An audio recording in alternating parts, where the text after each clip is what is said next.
To think about the theme for this year, 2012, at New Hope Baptist Church, and that theme is impact. Impact. Amen. As we think on impact today, I want to invite your attention to Matthew chapter 14.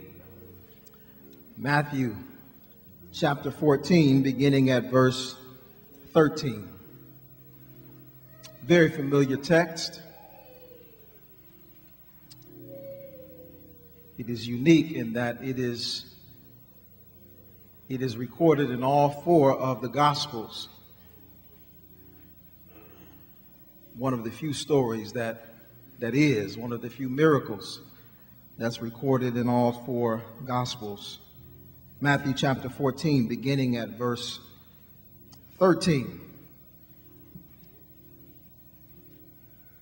And there we find recorded these words.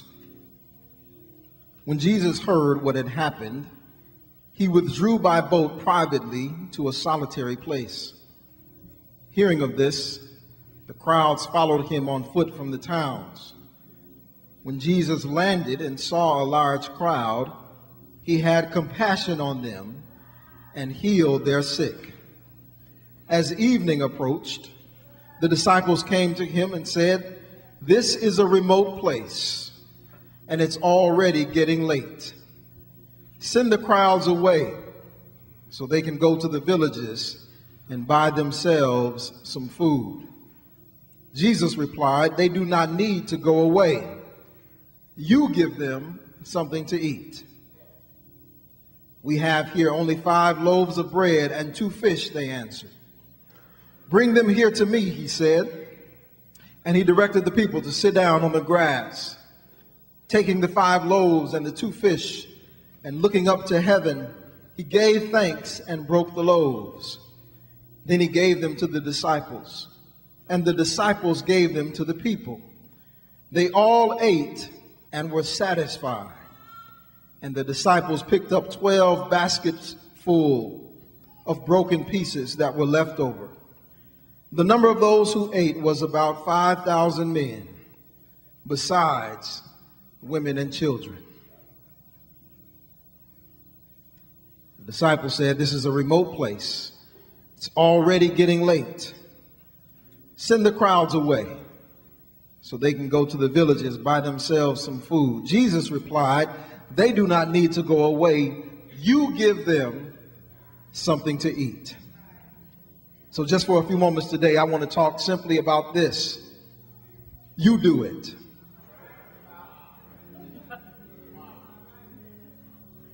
You do it.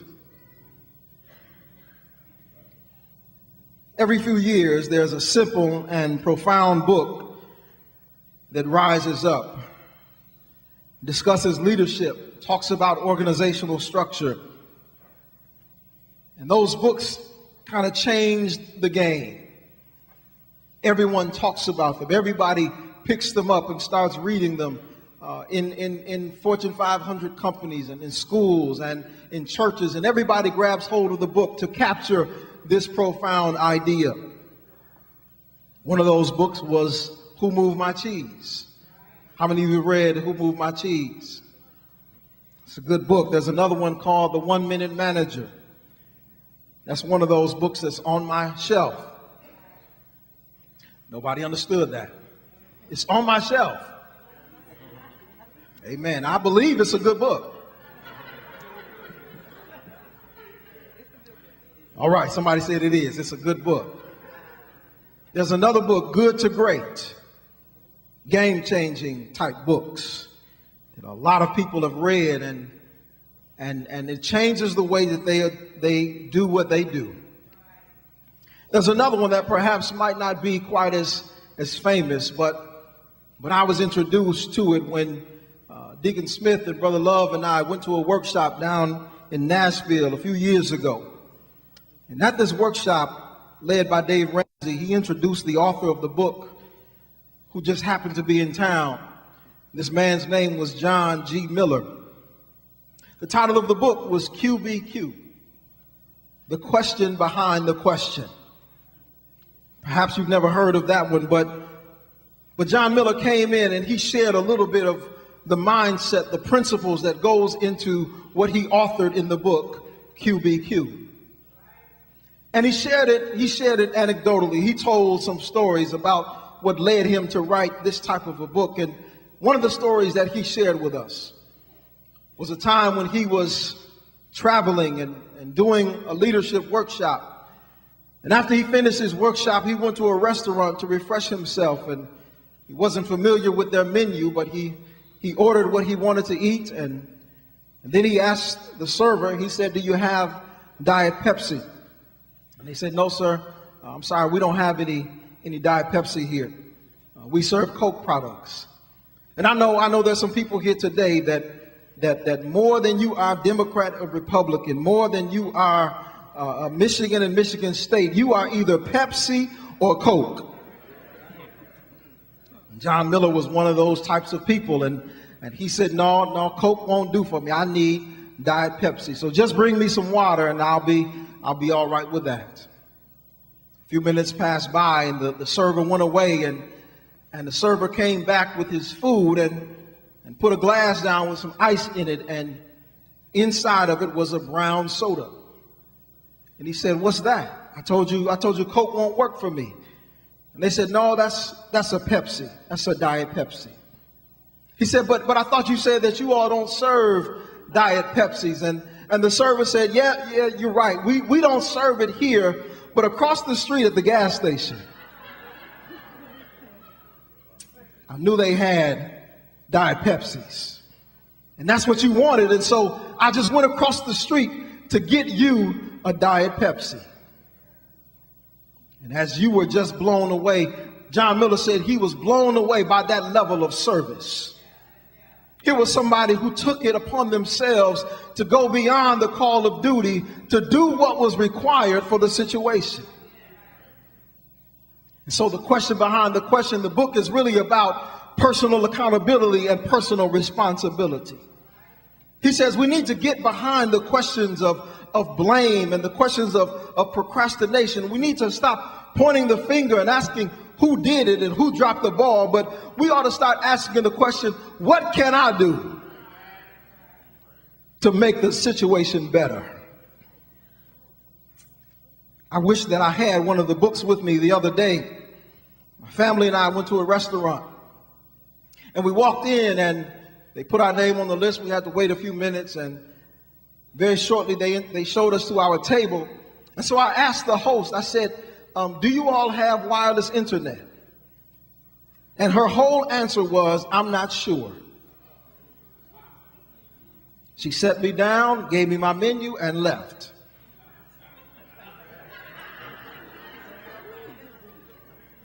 And I was scratching my head for me. I said, okay, I know. Maybe this is your first day at the job. I'm just saying this to myself. Maybe you don't know everything about the menu. Maybe you don't know everything about your company, but somebody in here knows whether you all have wireless internet or not. And I can deal with the fact that you don't know, but that's the end of it. You're not going to take it upon yourself to ask somebody else if you all have wireless internet. That type of stuff just blows my mind. That I don't know mentality. That oh well mentality. That mediocre service mentality. That I've reached the end of my ability, and so that's it. Sometimes that's how we behave. Even here in the church. Even those of us who walk with Jesus day in and day out, we reach the end of our ability and we say, that's it. And that's what happened with the 12 on this day. They became waiters, even though they weren't anticipating it. And little did they know that they were about to be amazed with a dining experience that's never been matched by any five-star restaurant. We enter into this story in the middle of Jesus's earthly ministry, and in verse 13 it says that when Jesus heard what had happened, that begs the question, what happened? If you read some of the preceding verses, you find out that John the Baptist was dead. In fact, not only was he dead, he didn't die of natural causes, but but Jesus' cousin, John the Baptist, was murdered for a birthday game. But in fact, John's murder had happened some time before this. And so if you read at the beginning of chapter 14, Matthew says, at the time Herod the Tetrarch heard the reports about Jesus, and he said to his attendants, "This is John the Baptist. He has risen from the dead. That is why miraculous powers are at work in him." Chronologically, what was happening was Jesus had heard Herod's response to his ministry. And Herod Antipas, who had killed John the Baptist, was now getting all riled up, thinking that Jesus was John the Baptist risen from the dead. If you know anything about Herod, he wasn't going to sit back and let this other man rise to fame as well. And so there were some tense moments in the Galilean region. Jesus had been there serving the people, and if you read this pericope in Mark chapter 6, you find out that even though he had been working hard in ministry, he had been healing the sick, he had been preaching the kingdom, then Mark chapter 6 tells us that he and his disciples had not even had a chance to eat. So there were tense moments from the rulers of the region, and he was physically exhausted. And so he had invited his 12. He said, "We need to go on a retreat. Let's leave from the crowd. Let's go from the city. Let's go to a remote place." And that's exactly what they did. And so they go across the sea, and as they're rowing across slowly in a relaxed fashion so as to rejuvenate themselves, the crowd begins to run around the seashore, hearing that Jesus was going northeast, and so they ran around to the northeastern shore of the Sea of Galilee, and they met him there. He was trying to escape, trying to rest, trying to refresh himself. Nevertheless, some people who had needs met him there. In spite of the fact that Jesus was thinking about John's death, and he was thinking about Herod and all what he might choose to do next, in spite of the fact that he was tired, he was worn out, still ministry beckoned. In spite of less than perfect circumstances, when Jesus got there to the other side of the shore, there were people who brought their sick, and he chose to heal them of their diseases. He gave of himself for the sake of others, even though he didn't have much energy to spare. And in so doing, he leaves a trail for his disciples to follow. A trail, in fact, on which you and I need to pick up. So as we read on in the story, we hear how the disciples, how they measured this situation. It says, as evening approached, the disciples came to him and said, "This is a remote place." Another translation says, "This is a desert place." And then they said, "And it's already getting late." And then they told Jesus, "Here's what you ought to do." They said, "It's a remote place. The time is late. Send the crowds away so that they can get something to eat." As I read it, Ron, I was wondering, when they told Jesus it's a remote place, when they told Jesus that the time was late, I wonder if Jesus knew what time it was. I wonder if Jesus could look around and determine that this is a deserted place. And so, not to totally disparage the disciples, because listen, let's give them kudos for good observation. Let's give them props for being sensitive to the crowd's needs. Let's give them applause for coming up with a suggestion. Let me throw in right there are a lot of people who can see problems. A lot of people who know how to complain, but they can't seem to come up with any suggestions. They at least understood that that there's no restaurants around here. They understood that it is, the sun is going down, and they at least had a recommendation. Props to the disciples for that. But I would have loved to hear the disciples say, Master, look, it's a deserted place, and I know that you know that the time is late, and so what should we do? Would have been great if they asked Jesus rather than told Jesus. Throw that into your prayer life. Go to Jesus asking him what you ought to do instead of telling him what he ought to do. Go to Jesus saying, Lord, this is my situation, and I got some thoughts, Lord, but what do you want me to do?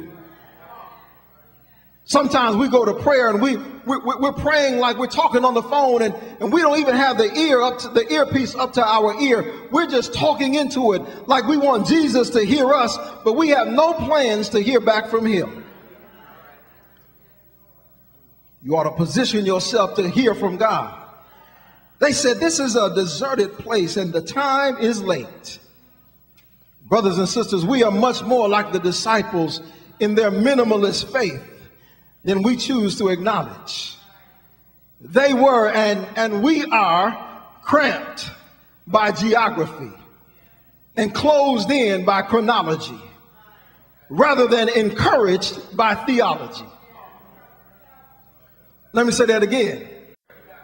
That sometimes we are cramped by geography and closed in by chronology rather than encouraged by theology. Here's what I mean by that. We're boxed in by what's going on around us. And we can read the newspaper and we know the signs of the times. We know what the consumer price index says. We know what the unemployment rate is. We know how many people lost their jobs last week. We're concerned about all of that stuff. But we ought to be more encouraged by the God that we serve and the God that we know and the God that is able to do all things no matter what the situation. God knows we're at 130 Delaware. God knows that we're in the midst of a great recession. But God also sees some crowd around us. And this crowd has some needs.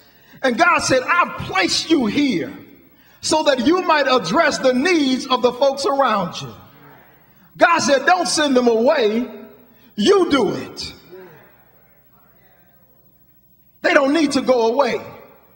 Yeah, they're hungry and maybe you've come to the end of your resources, but you do it. You give them something to eat. Ever since creation, God has always delighted in using mankind. Now you need to understand, as beautiful as you are, as handsome as you are, as well as you're dressed, as many letters as you have behind your name, as wonderful as people applaud your family name, God doesn't need you. When God created in Genesis 1, he created ex nihilo. That means out of nothing. He consulted with no man. There was no man with which to consult.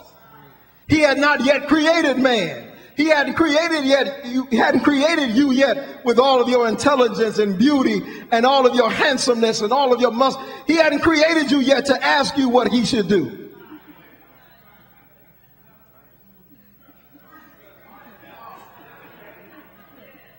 And so he just started creating. He said, son, here, I want you to be right here. And clouds, why don't you couch yourself a little bit below the sun? And he spread out the land and the water and gave them their boundaries. He filled the skies with bird. He filled the seas with fish. And he was pleased with his creation. And then he said, let's make Brother Weddle. Then he said, I got Tizano in mind. Then he said, let me make James Moore. Then he said, let me create man in my own image. Then he created us. And then when he created us, he said, be fruitful and multiply. Now, he had already shown that he didn't need us to do multiplication. He had already filled the skies.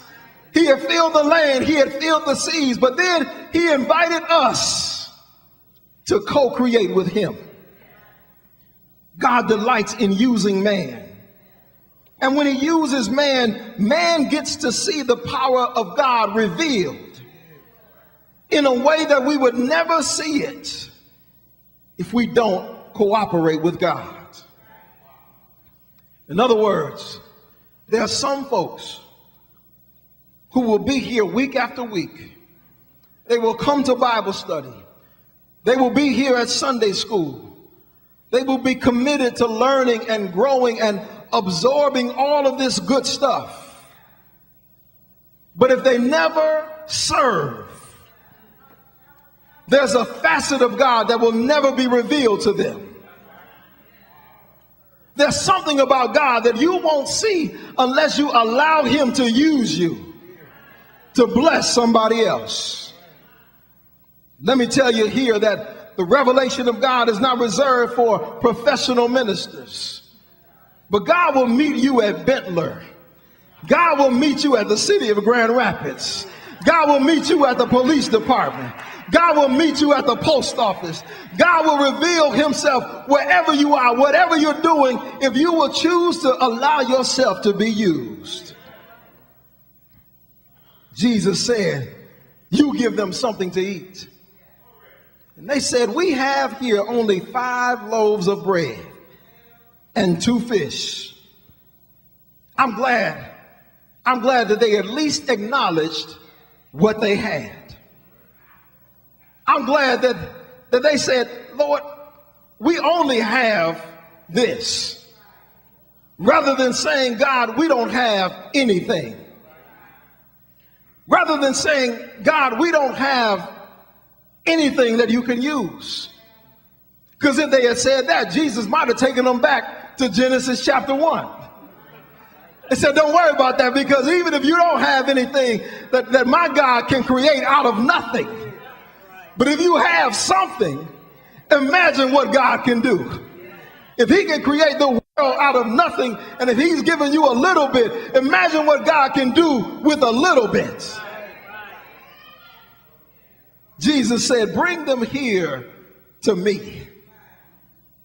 Says that he directed the people to sit down. He took the loaves and the fish and he looked up to heaven. He gave thanks and he blessed the food and broke the loaves, gave it to his disciples, told them, give it to the people, and thousands of people were fed. Jesus blessed the food, and a little boy's lunch was multiplied into a feast for thousands. Jesus understood the facts. He knew that there were 5,000 men plus women and children. He understood that they were in a remote place. He knew that the time was getting late. But then he invited his disciples to go on a faith journey. They didn't need to leave where they were. They didn't need to get a certain type of degree. He just said, all right, let's go on this faith journey together. Bring it to me. Let me bless it. And then watch what God does. See, because faith moves beyond the facts. Faith doesn't ignore the facts. Faith isn't just a blind response to what's going on, but faith says, I see my end. I see that I'm at the end of myself, but I also see God. And I know what God can do beyond what I'm able to do. Let me just throw in right here. Don't tell God what can't happen. Don't tell God what cannot happen. I love reading Exodus chapter 3 where God calls Moses and he commissions him to lead the people of Israel out of Egypt. And Moses and God have this exchange, this dialogue, this argument. God is saying, Moses, I want to use you. Moses, I want you to tell Pharaoh to let my people go. Moses, I want you to take my people so that they can worship me on this mountain. Moses says, but God, God, there's this obstinate Pharaoh. He says, but God, look at all of these people. He says, but God, look at my stammering tongue. But this and but that. And Lord, I would do it, but, and I just believe that God could do some marvelous things with us if we just get our butts out of the way.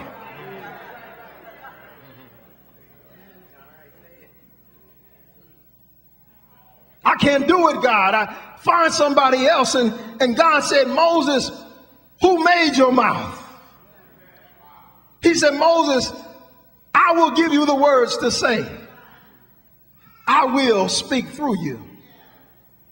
Moses was trying to tell God what he couldn't do. And God said, no, it's really not about what you can do, Moses. It's about what I can do through you. Keep on reading in Numbers chapter 13.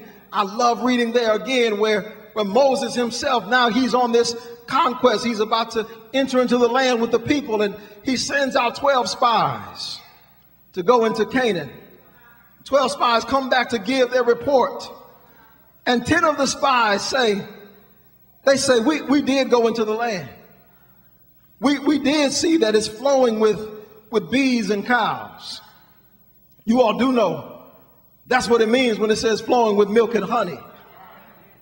We did see all of the bees and the cows. We saw that, God. We also saw that they have this huge grapevine. And here it is.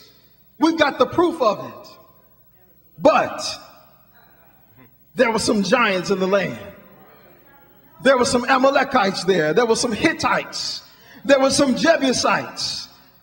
And we can't go into that land. And I love what Caleb says. In Numbers 13 and 30, it says, Caleb silenced the people before Moses and said, we should go up and take possession of the land, for we can certainly do it. He says, we are more than able. Joshua and Caleb, they were the minority, but they were the only ones who had the right report. They said, if God is telling us to possess the land, we ought to possess the land. Keep on reading in chapter 14. It says, the land we passed through and explored is exceedingly good. If the Lord is pleased with us, he will lead us into that land, a land flowing with milk and honey, and will give it to us. Only do not rebel against the Lord, and do not be afraid of the people of the land, because we will swallow them up. Their protection is gone, but the Lord is with us. Their protection is gone, but the Lord is with us. Let me tell you this way. Sometimes this happens just about every day. I'm saying sometimes, but almost every day now.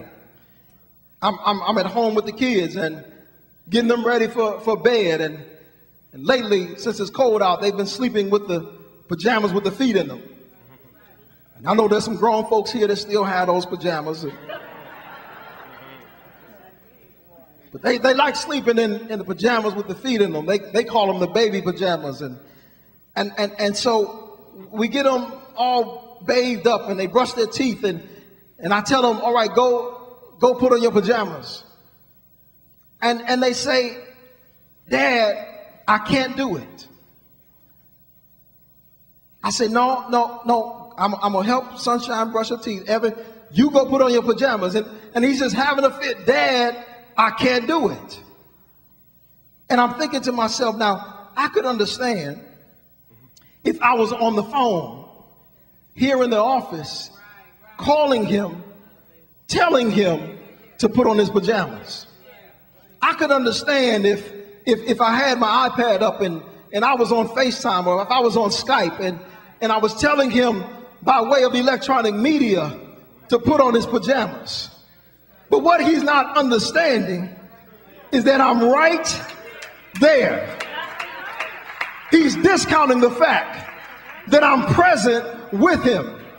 And I say, son, no, I need you to put on your pajamas. And at least he does finally go and start it. He'll put on the feet, but he said, Dad, I can't get my arms in. I said, son, no problem. You've done all that you can do. Now it's time for daddy to step in.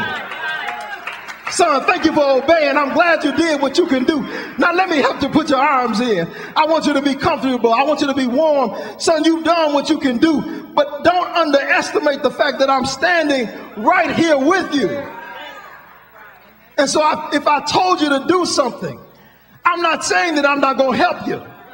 If I told you to do something and you do your best, you can best believe I'm going to do everything that you couldn't do. When Jesus told his disciples, you give them something to eat, they were underestimating the fact that he was right there with them.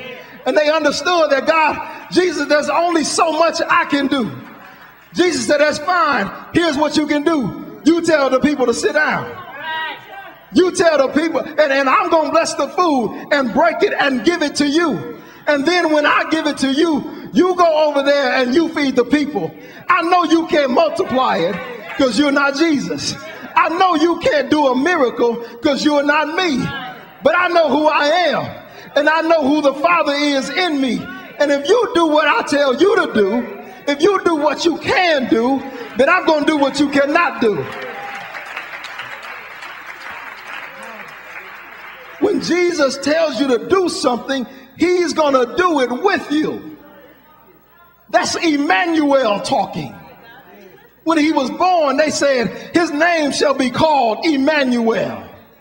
As he lived here some 33 years, he lived out the essence of Emmanuel, which means God with us. When he got ready to ascend unto heaven, he pronounced Emmanuel. He said, I am with you to the very end of the age. I simply want to tell you that his commands come with his company. His assignments come with his assistance. God expects us to do what we can do. And then he will do the piece that we cannot do. New Hope, there's a crowd around us. And the crowd has some needs. There's a little second grader that meets right here in our schools of hope, Monday through Thursday. She knows how to read words, but she can't comprehend the sentences. I hear God saying, you do it. There's some students over at Camp Hall, cold as it is, as much snow as it is, they don't have gloves out. We could get mad at the parents and say their parents ought to buy them gloves, but I hear God saying to New Hope, you do it. There's some families who literally don't have enough to eat, just like this 5,000. But we've got a food bank. We've got ministries. We've got people who go to restaurants every day. And I hear God saying to New Hope, you do it. There's eternal significance to the gospel message that we preach. But the words from our lips should lead us to compassionate action in the name of our Lord Jesus. That's impact. That's impact. You don't have to wait until we roll out any special initiative. You don't have to wait for some big occasion. You don't need to have on a New Hope t-shirt. You don't need anybody's permission. If you see a need, you do it. If somebody's hungry, you give them something to eat. Somebody's thirsty, you give them some water. You may not be able to do it in your own power, but don't forget the fact that Emmanuel is with you, that Jesus is in you, that you've got power to meet needs, power to change the world, power to give God glory, power for God's glory to be revealed in you. And it only happens when we surrender ourselves to him, that we might be used in miraculous and marvelous ways.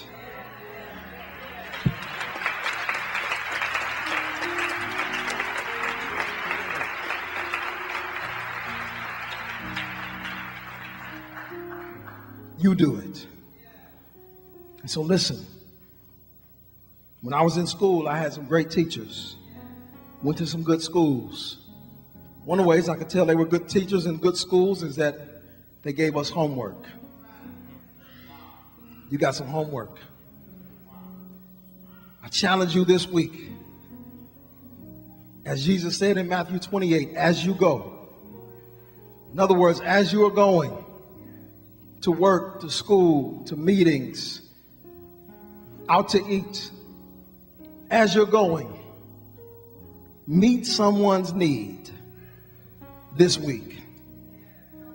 Now you might choose to meet somebody's need in your house. That's fine, but I want to challenge you to press yourself.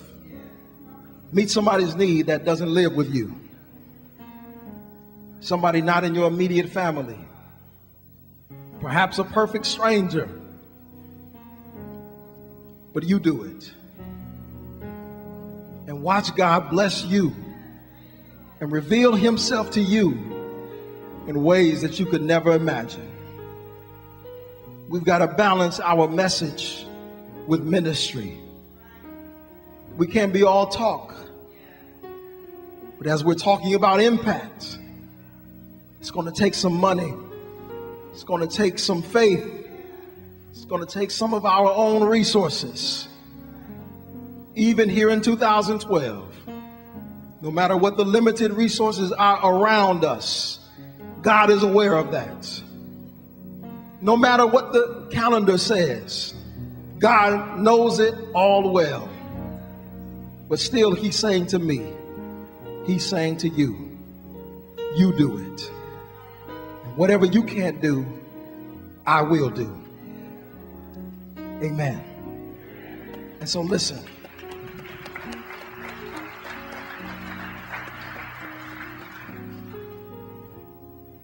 The disciples did what Jesus said, and they saw the miracle revealed.